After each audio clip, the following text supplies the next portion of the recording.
بسم اللہ الرحمن الرحیم۔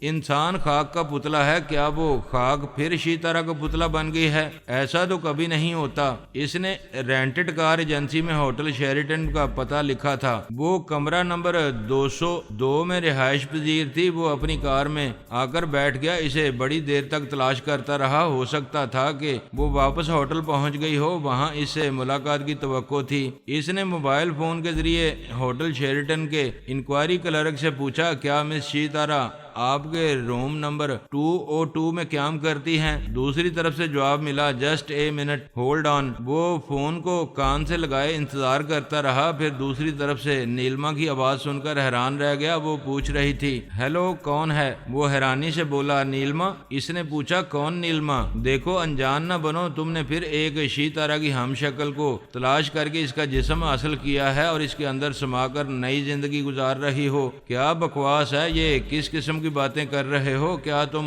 کوئی اب نارمل شخص ہو یا رانگ نمبر پر بول رہے ہو؟ فون بند کر دیا گیا۔ پورس نے خیال خوانی کی پرواز کی، اس کے دماغ میں پہنچنا چاہا۔ اس نے سانس روک لی۔ پورس نے اپنے گونگے فون کو دیکھا، اس کے سانس روکنے اور خیال خوانی کی لہروں کو دماغ سے نکالنے کا عمل کہہ رہا تھا کہ وہ نیلما ہے۔ آواز بالکل اسی کی طرح تھی۔ اس نے دوبارہ فون سے رابطہ کیا۔ ہوٹل کے ایکسچینج سے کہا گیا، کمرے میں کوئی فون اٹینڈ نہیں کر رہا ہے، شاید وہ کمرے سے کہیں باہر گئی ہیں۔ اس نے انکوائری کلرک سے رابطہ کیا۔ اس نے جواب دیا، مس شیتارا نے کمرہ چھوڑ دیا ہے، چیک آؤٹ کے لیے ابھی کاؤنٹر پر آئی ہیں، پلیز اس سے بات کراؤ۔ چند سیکنڈ بعد پھر نیلما کی آواز سنائی دی۔ وہ بولا، سوری میں نے نیلما کہہ دیا تھا، تم شیتارا ہو، میں تم سے ملنا چاہتا ہوں، پلیز میرا انتظار کرو، میں آ رہا ہوں۔ وہ بولی، آخر تم ہو کون؟ میں کیوں تمہارا انتظار کروں؟ تمہاری اطلاع کے لیے عرض ہے کہ میں فلرٹ کرنے والوں میں سے نہیں ہوں، نہ کسی اجنبی سے دوستی کرتی ہوں اور نہ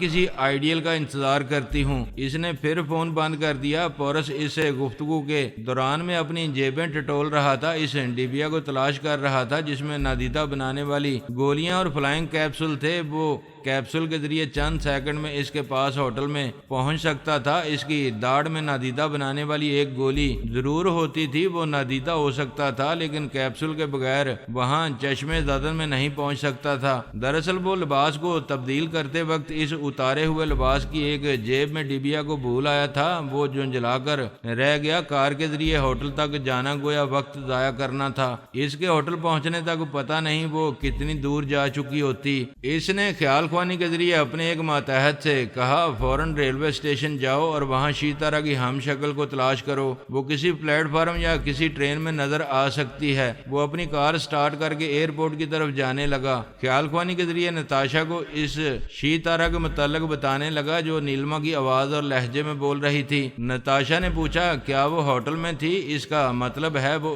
اس شہر میں نہیں رہتی ہے، اسی لیے میرا ایک ماتحت ریلوے اسٹیشن گیا ہے اور میں ایئرپورٹ کی طرف جا رہا ہوں۔ پورس، وہ کسی فلائنگ کلب سے طیارہ یا ہیلی کاپٹر بھی کرائے پر لے سکتی ہے، وہ شاید ہی تمہارے ہاتھ آ سکے۔ مجھ سے بھول ہو گئی، جہاں سگنل کے پاس پہلی بار اسے دیکھا تھا وہیں نادیدہ بن کر اپنی کار سے نکل کر اس کی کار میں جا کر بیٹھ سکتا تھا اور اس کی مصروفیات کو خاموشی سے دیکھ سکتا تھا، اس طرح اس کے کسی خفیہ ٹھکانے پر بھی پہنچ جاتا۔ دراصل تم اچانک شیتارا کو زندہ دیکھ کر الجھ گئے تھے۔ یہ الجھن اور پیچیدگی سب ہی کے لیے ہوگی۔ بعد میں نیلما کی آواز اور لہجہ سن کر یقین آ رہا ہے کہ اس نے پھر سے ایک شیتارا کی ہم شکل کو ڈھونڈ لیا ہے۔ وہ ایئرپورٹ پہنچ گیا، وہاں ہر جگہ اسے تلاش کرتا رہا، اپنے ماتحت سے بھی رابطہ کرتا رہا۔ وہ نہ ایئرپورٹ پر نظر آ رہی تھی اور نہ ہی ریلوے اسٹیشن پر دکھائی دے رہی تھی۔ اس نے ایک فلائنگ کلب کی طرف جاتے ہوئے کہا، نتاشا میں اپنی تسلی کے لیے جا رہا ہوں، وہ نادان نہیں ہے، کسی فرضی نام سے طیارہ یا ہیلی کاپٹر کرائے پر لے کر جائے گی اور دھوکہ دینے کے لیے خیال خوانی کے ذریعے فلائنگ کلب والوں کے دماغوں پر حاوی رہے گی۔ وہ ہاتھ نہیں آئے گی، اسے فرار ہونے کا موقع مل گیا ہے۔ تم اس کے تعاقب میں وقت ضائع کر رہے ہو۔ میں وقت ضائع نہیں کرتا، یہ تو معلوم کر سکتا ہوں کہ فلائنگ کلب کے اہم افراد تھوڑی دیر کے لیے غائب دماغ رہے تھے یا نہیں؟ اگر وہ غائب دماغ رہے ہوں گے تو یہ معلوم ہو سکے گا کہ ان کا طیارہ یا ہیلی کاپٹر کہاں تک گیا ہے۔ اس کا پائلٹ بیان دے سکتا ہے کہ اسے کس مقام پر اتارا گیا۔ اس نے فلائنگ کلب پہنچ کر وہاں کے متعلقہ افسران کے خیالات پڑھے، پتہ چلا کہ وہ کسی بھی وقت غائب دماغ نہیں رہے تھے۔ نیلما وہاں نہیں گئی تھی، وہ تھک ہار کر اپنی ایک عارضی رہائش گاہ میں آیا۔ نتاشا اور نتالیا نے دوسری جگہ رہائش اختیار کی تھی۔ ایسا احتیاطاً کیا گیا تھا کہ ایک ساتھ ایک جگہ رہنے سے اندیشہ تھا کہ وہ بیک وقت دشمن کے جال میں پھنس سکتے ہیں۔ اس نے اپنے ایک چھوٹے سے بنگلے میں آ کر گھڑی دیکھی، تقریباً 5 گھنٹے ضائع ہو چکے تھے۔ وہ اسے کسی طرح گرفت میں لینے کے لیے بڑی دیر تک تلاش کرتا رہا تھا۔ وہ بنگلے میں داخل ہو کر سب سے پہلے باتھ روم میں گیا، وہاں اتارے ہوئے لباس کی جیبوں میں ہاتھ ڈال کر دیکھا نادیدہ گولیاں اور فلائنگ کیپسول جس ڈبیا میں رکھے ہوئے تھے وہ ڈبیا نہیں ملی۔ وہ پریشان ہو کر میز پر، الماری میں اور دراز وغیرہ میں تلاش کرنے لگا۔ تب اسے نیلما کا کہکہا سنائی دیا۔ وہ چونک کر ادھر ادھر دیکھنے لگا۔ وہ بولی، اس ڈبیا کی ضرورت مجھے زیادہ تھی، اب وہ میرے پاس ہے۔ اس کی آواز سنتے ہی پورس اپنی داڑھ میں دبی ہوئی گولی کو نگل کر نادیدہ ہو گیا۔ اسے پھر نیلما کا کہکہا سنائی دیا، پورس بہت چالاکیاں دکھا چکے ہو، اب کوئی چال کامیاب نہیں ہو سکے گی۔ تمہارے نادیدہ ہونے سے پہلے ہی میں تمہارے جسم میں سما چکی ہوں۔ وہ شکست خوردہ انداز میں ایک صوفے پر بیٹھ گیا۔ وہ بولی، تم نے بھی میرے ساتھ یہی سلوک کیا تھا جب میں شی تارا کے جسم میں سمائی تھی اور آشرم کے بیڈ روم میں تھی تو تم نادیدہ بن کر میرے جسم میں سما گئے تھے۔ میں نے تم سے کتنی التجائیں کی تھیں، تمہارے 30 عدد ٹیلی پیتھی جاننے والوں کو واپس کرنے پر راضی ہو گئی تھی، تمہاری بڑی سے بڑی شرط ماننے کو تیار تھی، مگر تم نے میرا پیچھا نہیں چھوڑا۔ آخر مجھے تم سے نجات حاصل کرنے کے لیے شی تارا کے جسم کو چھوڑنا پڑا۔ میں تو شی تارا کے مردہ جسم سے نکل کر دوسرے جسم میں نئی زندگی پا رہی ہوں۔ تمہارا کیا بنے گا؟ تم مرنے کے بعد بھی دوسرا جسم حاصل کرنے کی شکتی نہیں رکھتے ہو، اب تو تمہیں مرنے کے بعد ہی مجھ سے نجات ملے گی۔ وہ بہت بڑی بازی جیت کر فاتحانہ انداز میں بولتی جا رہی تھی۔ پورس خیال خوانی کے ذریعے نتاشا کو بتا رہا تھا کہ وہ کتنے بڑے عذاب میں مبتلا ہو گیا ہے۔ نتاشا نے پریشان ہو کر کہا، یہ کیا ہو گیا ہے؟ وہ تو اب مرتے دم تک تمہارا پیچھا نہیں چھوڑے گی۔ مصیبت میں پریشان ہونے سے پریشانی اور بڑھ جاتی ہے۔ فی الحال میری ضروری ہدایت پر عمل کرو، نتالیا کے ساتھ مجھ سے دور رہو، مجھ سے دماغی رابطہ بھی نہ رکھو، میں تم سے رابطہ رکھوں گا۔ وہ نتاشا کو ضروری ہدایت دینے لگا۔ نیلما اس کے اندر خاموش تھی اور دیکھنا چاہتی تھی کہ وہ کیا جوابی کارروائی کرے گا، لیکن وہ خاموشی سے صوفے پر بیٹھا ہوا تھا۔ وہ بولی، تمہاری زندگی اور موت کا مسئلہ ہے اور تم خاموش بیٹھے ہو، ضرور کوئی مکاری دکھانے والے ہو۔ وہ بولا، جو ذہین حاضر دماغ یا مکار ہوتے ہیں وہ کبھی چوہے دان میں نہیں پھنستے، مجھ جیسے پھنسنے والے کو تم مکار کہہ رہی ہو۔ وہ کہکہے لگانے لگا۔ کہکہے لگانے کا انداز ایسا تھا جیسے نیلما کا مذاق اڑا رہا ہو۔ وہ بڑی سنجیدگی سے ان کہکہوں کا مطلب سمجھنے کی کوشش کر رہی تھی۔ ابتدا میں یہودیوں کے پاس نہ فوج تھی، نہ ہتھیار تھے، نہ ایسی طاقت تھی جس کے بل پر وہ دنیا کے نقشے پر اسرائیل جیسا ملک قائم کر لیتے۔ امریکہ اور دوسرے بڑے ممالک نے انہیں ہر طرح کی مالی امداد دی، ہتھیاروں کے علاوہ ایٹمی ٹیکنالوجی دی۔ اقوام متحدہ میں ایک نئے ملک اسرائیل کے قیام کی حمایت کی، اس طرح یہ یہودی رائی سے پربت بن گئے۔ امریکہ ایک ایسا ملک ہے جو اب تک اسرائیل کی جڑیں مضبوط کرتا رہا ہے۔ یہ اس لیے کہ عالم اسلام کے خلاف ایٹم بم کے علاوہ یہودیوں کو بھی استعمال کیا جا سکتا ہے اور کیا جا رہا ہے۔ یہ ایک تاریخی حقیقت ہے کہ یہودی اسلام کی ابتدا سے مسلمانوں کے دشمن رہے ہیں، اور اللہ تعالیٰ نے قرآن مجید میں واضح طور پر ارشاد فرمایا ہے کہ یہودی کبھی مسلمان کے دوست نہیں ہو سکتے۔ مسلمانوں کے لیے تاکید ہے کہ یہودی سے نہ دوستی کریں، نہ ان پر اعتماد کریں۔ ان حقائق کی بنا پر امریکہ اور یورپ نے دیکھا کہ اسلام ان کے اپنے ممالک میں بھی پھیلتا جا رہا ہے۔ اس کے علاوہ پاکستان، افغانستان، ایران، مشرق وسطی اور افریقہ کے تمام اسلامی ممالک متحد ہو کر دنیا کی سب سے بڑی قوت بن سکتے ہیں۔ تو ان ممالک نے مسلمانوں کے خلاف یہودیوں کے ذریعے محاذ آرائی شروع کی۔ اس طرح آج اسرائیل 200 ایٹم بم اور جدید میزائل وغیرہ تیار کر کے عالم اسلام کے لیے بہت بڑا خطرہ بن گیا ہے۔ اس کے برعکس تمام اسلامی ممالک کے سربراہ یا تو عیش و عشرت میں ڈوبے ہوئے ہیں یا امریکہ کے مقروض ہو کر اس کی مرضی کی حکومتیں قائم کر کے اپنے ملک اور مسلمانوں کو ناخواندہ اور کمزور بنا رہے ہیں۔ صرف ایران اور لیبیا جیسے ممالک امریکی اور اسرائیلی شکنجے میں نہیں ہیں، باقی اسلامی ممالک میں عوامی سطح پر اسلامی تحریکیں زور پکڑ رہی ہیں اور ثابت کر رہی ہیں کہ اسلام بڑھتے رہنے، پھلتے پھولتے رہنے اور تا قیامت قائم رہنے کے لیے ہے۔ امریکہ اور اسرائیل کے درمیان اکثر اختلافات ہوتے ہیں، لیکن کسی اسلامی ملک اور مسلمانوں سے نمٹنا ہو تو وہ اپنے اختلافات پسے پشت ڈال کر متحد ہو جاتے ہیں۔ اس بار بھی امریکہ اور اسرائیل کے اکابرین نے ایک خفیہ اجلاس میں اس تشویش کا اظہار کیا کہ ان کی کئی اہم خفیہ دستاویزات چرا لی گئی ہیں اور وہ کسی دن بھی ٹی آر بھاٹیا کے ذریعے ایران پہنچائی جا سکتی ہیں۔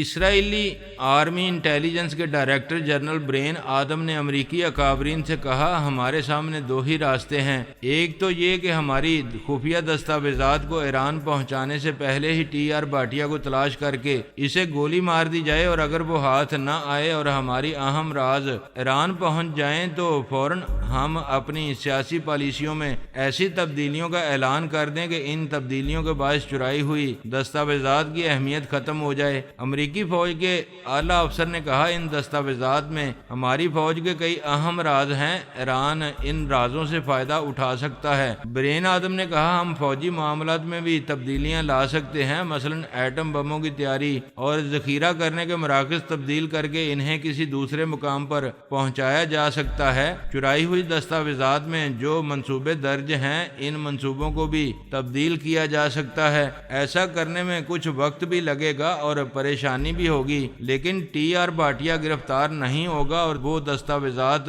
ہمیں واپس نہیں ملیں گی تو ہمیں سیاسی اور فوجی معاملات میں بہت سی تبدیلیاں کرنی ہی پڑیں گی۔ امریکہ کے ایک اعلیٰ حاکم نے کہا، مسٹر آدم، آپ کی ٹیلی پیتھی جاننے والی الپا مسلمان ہو گئی ہے، پارس کی شریک حیات اور اس کے بچے کی ماں بن چکی ہے، کیا اب اس یہودی الپا کو اسرائیل اور یہودیوں سے کوئی محبت نہیں رہی؟ برین آدم نے کہا، یہ سنی سنائی بات ہے کہ الپا مسلمان ہو گئی ہے، وہ پارس کی شریک حیات اور اس کے بچے کی ماں بننے کے باوجود یہودی ہے اور یہودی مفادات کے لیے کام آتی رہتی ہے، پھر آپ الپا سے کیوں نہیں کہتے کہ وہ مملکت اسرائیل سے چرائی ہوئی دستاویزات واپس لا کر دے؟ برین آدم نے کہا، وہ دستاویزات الپا کے پاس نہیں، ٹی آر بھاٹیا کے پاس ہیں، جو کسی کے ہاتھ نہیں آ رہا ہے، لیکن وہ پارس کے ذریعے ایرانی حکام سے کہہ سکتی ہے، کیونکہ ٹی آر بھاٹیا ایک ایرانی عامل کا تابع دار ہے، وہ اس عامل سے اور بھاٹیا سے خفیہ دستاویزات لے کر انہیں پڑھے بغیر واپس کر سکتے ہیں۔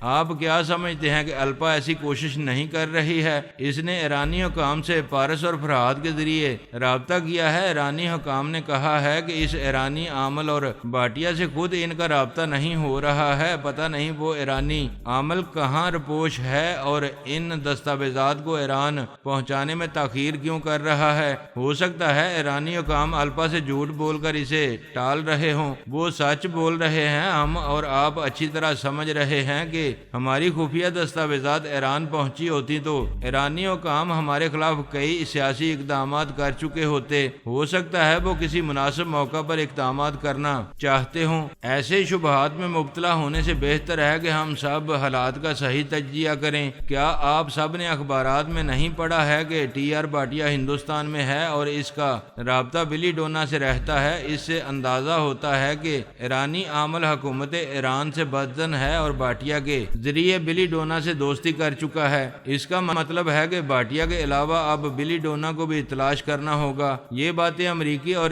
اسرائیلی اکابرین کے خفیہ اجلاس میں ہو رہی تھیں۔ ان کے علاوہ روس، فرانس اور جرمنی وغیرہ جیسے بڑے ممالک بھی ایک دوسرے سے یہی کہہ رہے تھے کہ اپنی اپنی خفیہ دستاویزات حاصل کرنے کے لیے انہیں بھاٹیا کے علاوہ بلی ڈونا کو بھی تلاش کرنا ہوگا۔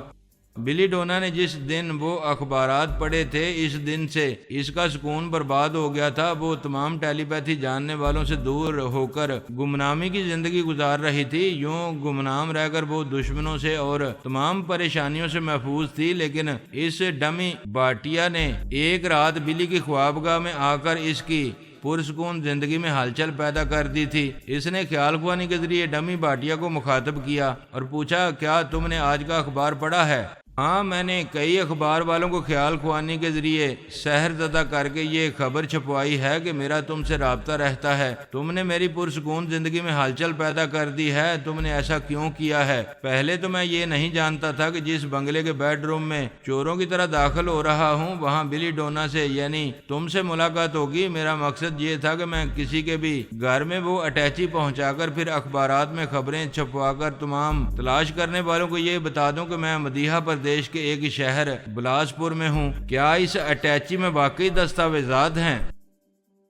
بھلا میں ایسی حماقت کیوں کروں گا؟ اٹیچی میں جو کاغذات ہیں ان میں لکھا ہوا ہے کہ ایران سے میرے تعلقات نہیں رہے، لیکن میرا عامل ایرانی مسلمان ہے۔ وہ اسلامی ممالک کی بہتری کے لیے ان دستاویزات کو اپنے پاس محفوظ رکھے گا۔ جب کسی بھی اسلامی ملک کے خلاف جارحانہ اقدامات کیے جائیں گے تو پھر ان دستاویزات کو جارحانہ اقدامات کرنے والے ملک کے خلاف استعمال کیا جائے گا۔ تم تو اپنے مطلب کے لیے کام کر رہے ہو لیکن میرے لیے مشکلات پیدا کر دی ہیں۔ مشکلات کیسی؟ تم وہ جگہ چھوڑ کر کسی دوسری جگہ رپوش رہ سکتی ہو۔ ایسا تو میں کر ہی رہی ہوں۔ تم سے کہتی ہوں کہ آئندہ مجھ سے دماغی رابطہ نہ رکھنا۔ تم آنا چاہو گے تو میں سانس روک کر تمہیں بھگا دوں گی۔ ایسا ظلم نہ کرو، میں دل کی بات کہتا ہوں۔ تمہیں دیکھ کر دیوانہ ہو گیا ہوں۔ اگر تمہارے دل میں گنجائش ہے تو مجھے محبت کا جواب محبت سے دو۔ میں یقین دلاتا ہوں کہ تمہیں میری ذات سے نقصان کبھی نہیں پہنچے گا۔ میں تمہارے اعتماد اور مرضی کے مطابق تم سے پیار کروں گا اور ہمیشہ تمہارے کام آتا رہوں گا۔ وہ ذرا سوچ کر بولی، تم مجھے گھر سے بے گھر کر رہے ہو۔ یہاں میں نے ایک شخص کو دکھاوے کا شوہر بنایا تھا۔ میں جہاں بھی ایک عام عورت کی حیثیت سے پرسکون زندگی گزارنا چاہوں گی وہاں میرے ساتھ کسی مرد کا ہونا لازمی ہے۔ اس دیش میں عورت کسی مرد کے بغیر رہ کر بدنام بھی ہوتی ہے اور تجسس بھی پیدا کرتی ہے کہ وہ کون ہے، کہاں سے آئی ہے اور بے انتہا دولت مند کیسے ہے۔ تم درست کہتی ہو، پلیز مجھ پر اعتماد کرو، میرے ساتھ گمنام بن کر رہو۔ کوئی بھی ٹیلی پیتھی جاننے والا ہمارے سائے تک بھی نہیں پہنچ سکے گا۔ تم پر بھروسہ کرنے کا مطلب ہوگا کہ تمہارے عامل کو میرے بارے میں بہت کچھ معلوم ہوتا رہے گا اور تم اس کے حکم کے مطابق مجھے کوئی نقصان پہنچا سکتے ہو۔ وہ ہنستے ہوئے بولا، نہ میرا کوئی عامل ہے اور نہ میں کسی کا معمول ہوں۔ میں نے تمام ٹیلی پیتھی جاننے والوں کو اور تمام بڑے ممالک کو دھوکہ دینے کے لیے یہ جھوٹ کہا ہے کہ میں کسی عامل کے زیر اثر ہوں اور وہ عامل مجھے اپنی دادی نیلما سے ملنے کی اجازت نہیں دے رہا ہے۔ کیا تم سچ مجھے ٹی آر بھاٹیا یعنی نیلما کے پوتے تلک رام بھاٹیا نہیں ہو؟ نہیں، میں نیلما کو ایک فرضی پوتے ٹی آر بھاٹیا کو تلاش کرتے رہنے اور بھٹکاتے رہنے کے لیے ایسی چالیں چل رہا ہوں۔ تم نیلما کے خلاف ایسا کیوں کر رہے ہو؟ تم مجھے اپنے اعتماد میں لیے بغیر مجھ سے دوستی اور ملاقات کیے بغیر میرے بہت سے راز جاننا چاہتی ہو۔ انصاف سے کہو، تم سے کوئی مضبوط رشتہ قائم کیے بغیر تمہیں اپنا رازدار کیسے بناؤں؟ بہتر ہے پہلے تم میرے بارے میں اچھی طرح غور کرو۔ اگر تمہارا دل و دماغ میری طرف مائل ہو اور تم مجھ سے مضبوط رشتہ قائم کرنے پر آمادہ ہو سکو تو مجھے اپنے پاس بلا لینا، پھر میں تم سے اپنا کوئی راز نہیں چھپاؤں گا۔ ٹھیک ہے، میں غور کرنے کے بعد جلد ہی تم سے رابطہ کروں گی۔ بلی ڈونا نے اس سے رابطہ ختم کیا، پھر ایک ہینڈ بیگ میں اپنا ضروری سامان رکھ کر اس بنگلے سے دور چلی آئی۔ اس نے اپنے معمول اور تابع دار ڈمی شوہر دیوان برما کے دماغ میں یہ بات نقش کی کہ اس کی دھرم پتنی پچھلی رات سے لاپتہ ہے اور اب تک گھر واپس نہیں آئی ہے۔ اس کے جانے کے بعد وہ سمجھ رہا ہے کہ اس کی پتنی نے شاید جادو ٹونے کے ذریعے اسے اپنا غلام بنا رکھا تھا۔ اس کے لاپتہ ہونے کے بعد وہ اپنا قیمتی بنگلہ دیکھ کر اور آہنی سیف میں ہیرے جواہرات دیکھ کر حیران ہے کہ وہ اس قدر دولت مند کیسے ہو گیا ہے۔ اس نے یہ تمام باتیں مختلف اخبارات میں چھپوا دیں۔ امریکی اور ہندوستانی سراغر ساں یہ خبر پڑھتے ہی اس بنگلے میں آئے، دیوان برما سے طرح طرح کے سوالات کرنے لگے۔ پھر انہوں نے بلی کے بیڈ کے نیچے سے وہ اٹیچی نکال کر اسے کھول کر ان کاغذات کو پڑھا۔ ان کاغذات میں وہی لکھا ہوا تھا جس کا ذکر بھاٹیا نے کیا تھا۔ ان سراغر سانوں کی انکوائری کی یہ رپورٹ بھی اخبارات میں میں شائع کی گئی وہ تمام ٹیلی پیتھی جاننے والے جنہیں بھاٹیا کی تلاش تھی وہ سب مدیحہ پردیش کے شہر بلاسپور میں آنے لگے اور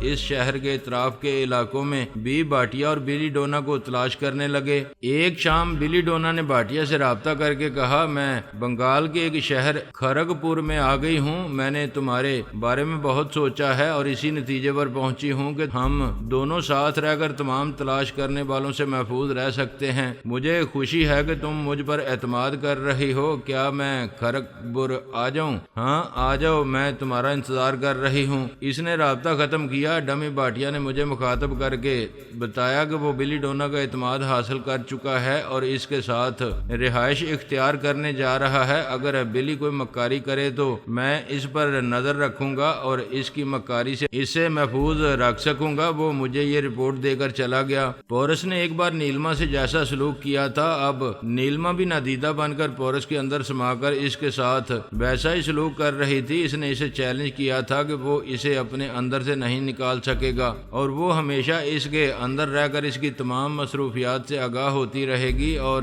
اس کا جینا محال کر دے گی۔